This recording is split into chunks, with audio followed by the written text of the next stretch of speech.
Hi friends, எல்லோரும் எப்படி இருக்கீங்க? நல்லா இருக்கீங்களா? வாங்க நம்ம இன்றைக்கான டிப்ஸை பார்க்கலாம். இன்றைக்கி தோசை முறுமுறுப்பாக செய்கிறதுக்கான 5 டிப்ஸ் தான் பார்க்க போகிறோம். அதில் முதலாவது டிப் என்னென்னா, தோசை கிறிஸ்பியாக ஊற்றுறதுக்கு நம்ம தோசைமாக அரைக்கிறதுக்கு சேர்க்குற பொருட்கள் தான் ரொம்ப முக்கியம். அதுக்கு தேவையான பொருட்களை தான் நம்ம இப்போ பார்க்க போகிறோம். உங்ககிட்ட எந்த அளவில் கப் இருந்தாலும் பரவாயில்ல, நீங்கள் யூஸ் பண்ணுற கப்பில் அரிசி 2 கப், உளுந்து 1/2 கப், கடலைப்பருப்பு 1/2 கப், வெந்தயம் 1/2 டீஸ்பூன். இந்த 4 பொருட்கள் தான் நம்ம தோசைக்கு தேவையான பொருட்களாக இப்போ இருக்குது. அடுத்து டிப் நம்பர் 2, தோசைக்கு ஊற வைக்கிற பொருட்களை நம்ம 6 to 8 மணி நேரம் கண்டிப்பாக ஊற வைக்கணும்.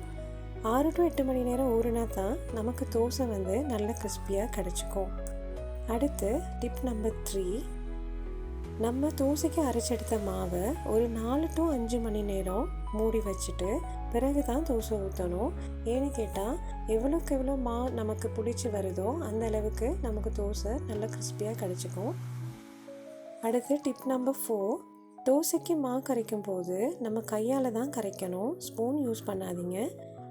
கையால் கரைக்கும் போது தான் நமக்கு தோசை நல்லா புளிச்சு வரும்.